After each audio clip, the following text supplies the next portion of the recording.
প্রিয় ছাত্রছাত্রীরা, আজকে আমি তোমাদেরকে এই ভিডিওর মাধ্যমে ক্লাস 9-এর ইতিহাসের যে সমস্ত প্রশ্নগুলো দেওয়া আছে 2025 সালে রায়মার্টিন প্রশ্নবিচিত্রাতে প্রথম পর্যায়ে মূল্যায়নের জন্য ইতিহাসের থাকো স্কুল নম্বর 9, এই 9 নম্বর স্কুলে যে সমস্ত প্রশ্নগুলো আছে পেজ নম্বর 395-তে, সেখানে বিভাগ ক, খ এবং গয়ের যে সমস্ত প্রশ্নগুলো আছে সমস্ত প্রশ্নের উত্তর আমরা আলোচনা করবো। অর্থাৎ এমসিকিউ এবং এমসিকিউ প্রশ্ন 1 নম্বর এবং 2 নম্বর প্রশ্ন যে প্রশ্নগুলো আছে সেগুলো আমরা আলোচনা করবো আজকে এই ভিডিওর মাধ্যমে। তোমরা ভিডিওটা শুরু থেকে শেষ অবধি অবশ্যই দেখবে এবং চ্যানেলে যদি নতুন হয়ে থাকে অবশ্যই তোমরা চ্যানেলটাকে সাবস্ক্রাইব করে রাখবে পরবর্তী স্কুলগুলো প্রশ্ন উত্তর পাওয়ার জন্য। এবং এর আগে যে স্কুলগুলো ছিল সেগুলোর প্রশ্ন উত্তর আমরা আলোচনা করে দিয়েছি, তোমরা প্লেলিস্ট থেকে সেগুলো পেয়ে যাবে। অবশ্যই সেই প্রশ্ন উত্তরগুলো দেখে নিও। এবং এই যে প্রশ্ন উত্তর আজকে আলোচনা করবে এগুলোর পিডিএফ তোমরা পরবর্তীতে আমাদের টেলিগ্রাম চ্যানেল থেকে পেয়ে যাবে। ডেসক্রিপশনে আমাদের টেলিগ্রাম চ্যানেলের লিঙ্ক দেওয়া হয়েছে, সেখান থেকে তোমরা পেয়ে যাবে। তো 9 নম্বর স্কুলে দেখো প্রথম যে প্রশ্নগুলো দেওয়া হয়েছে এমসিকিউ টাইপ প্রশ্ন এখানে দেওয়া হয়েছে। তো একের দাগে বলা হয়েছে সঠিক উত্তরটি নির্বাচন করো। 10টা প্রশ্ন 1 নম্বর করে দেওয়া হয়েছে, 10 নম্বর। তো একের দাগে একে বলা হয়েছে বিপ্লব পূর্ব ফ্রান্সকে রাজনৈতিক কারাগার বলেছেন। বিপ্লব পূর্ব ফ্রান্সকে রাজনৈতিক কারাগার বলেছেন, এটা হবে অপশান বি অর্থাৎ ভলতেয়ার। এরপরে আছে টাইথ হলো, তাহলে টাইথ কি, সেটা হবে কি ধর্মীয় কর, অপশান সি। এরপরে দেওয়া আছে লিপজিগের যুদ্ধ হয়েছিল, লিপজিগের যুদ্ধ হয়েছিল, এটা হবে 1813 খ্রিস্টাব্দে হয়েছিল লিপজিগের যুদ্ধ। এরপরে ছিল কি ভারতে জেকোবিন ক্লাব গঠন করেন, সেটা হবে টিপু সুলতান, অপশান ডি। এরপরে আছে নেপোলিয়ন হল্যান্ডের সিংহাসনে বসিয়েছিলেন কাকে, সেটা হবে জোসেফ বোনাপার্টকে। এরপরে যে বলা হয়েছে কোড নেপোলিয়ন সংকলিত হয় 1804 খ্রিস্টাব্দে। এরপরে আছে ডাইরেক্টরি শাসনে মোট ডিরেক্টরের সংখ্যা ছিল 5 জন, অপশান বি। এরপরে আছে মানুষ স্বাধীন সত্তা নিয়ে জন্মায় কিন্তু সর্বত্রই সে শৃঙ্খলে আবদ্ধ, একথা বলেন কে, সেটা হবে রুশো, অপশান এ। এরপরে আছে বাস্তিল দুর্গের পতন ঘটে 1989 খ্রিস্টাব্দের 14 জুলাই, অপশান সি। এরপরের প্রশ্ন দেওয়া আছে দ্য পার্সিয়ান লেটার্স গ্রন্থটি রচনা করেন, সেটা হবে ভলতেয়ার, অপশান বি। তাহলে এমসিকিউ টাইপ প্রশ্নগুলো হলো এখানে যেগুলো ছিল 10টা। এরপরের প্রশ্নগুলো দেখো দেওয়া হয়েছে 2-এর দাগের প্রশ্ন। নিচের প্রশ্নগুলির এক কথায় উত্তর দাও যে কোনো 3টি। প্রথম প্রশ্ন, কাঁদিদ গ্রন্থটি কার লেখা, কাঁদিদ গ্রন্থটি কার লেখা, তাহলে লিখবে ভলতেয়ারের লেখা, ভলতেয়ার। কাঁদিদ গ্রন্থটি কার লেখা, ভলতেয়ারের লেখা। এরপরে প্রশ্ন, অভিজাত বিপ্লব কথাটি কে প্রথম ব্যবহার করেন, সেটা তোমরা লিখবে সোঁড়াশ লুই, সোঁড়াশ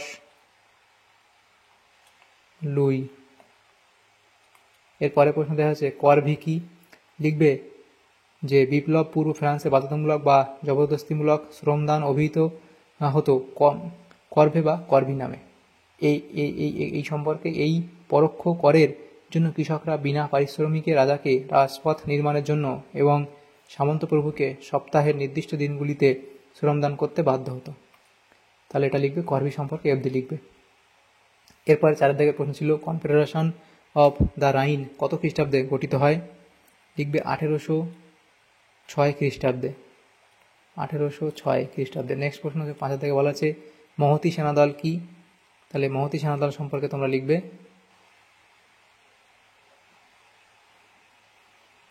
যে ইংল্যান্ড, এখানে লিখবে ইংল্যান্ড, অস্ট্রিয়া, প্রাশিয়া ইত্যাদি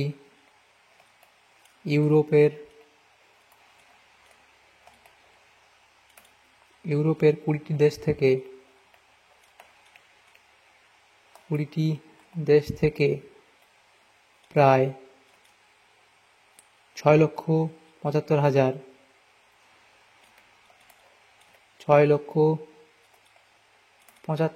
সৈন্য নিয়ে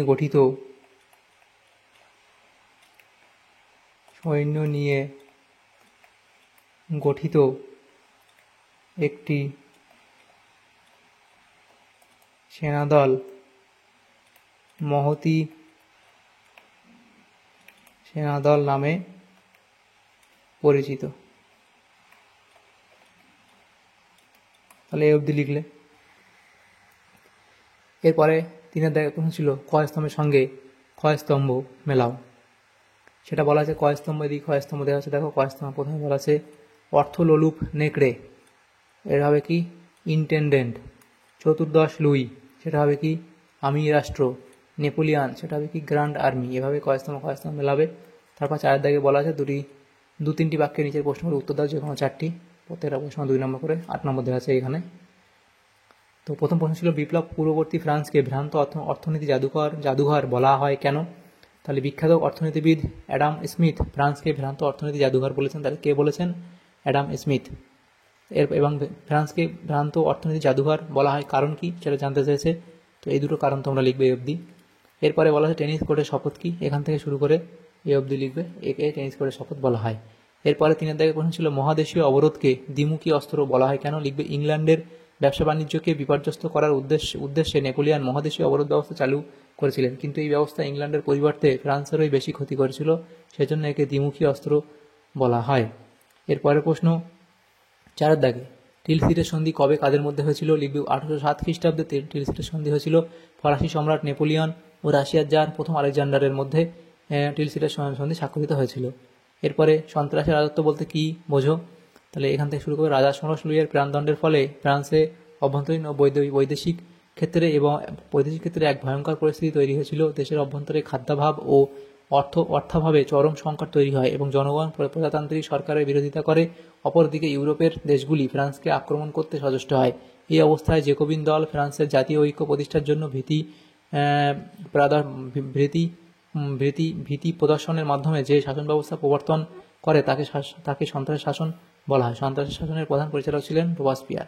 তাহলে অবধি লিখলে সন্ত্রাসের রাজত্ব বলতে কী বোঝায় এটা লিখলে, তাহলে তোমাদের এই প্রশ্ন উত্তর হয়ে যাবে। তাহলে আমাদের এখানে যে প্রশ্নগুলো ছিল দেখো, ক্লাস 9-এর 9 নম্বর স্কুলের ইতিহাসের যে প্রশ্নগুলো ছিল সমস্ত প্রশ্নের উত্তর আলোচনা করলাম বিভাগ ক, খ এবং গ এর মধ্যে।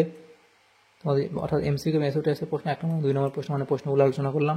তোমাদের যদি সামান্যতম উপকার এসে থাকে ভিডিওটা অবশ্যই একটা লাইক করবে, আর বেশি বেশি করে বন্ধুদের সাথে শেয়ার করবে, এবং পরবর্তী যে স্কুলগুলো আছে সেগুলোর প্রশ্ন উত্তর পাওয়ার জন্য অবশ্যই তোমরা আমাদের চ্যানেলটাকে সাবস্ক্রাইব করে রাখবে।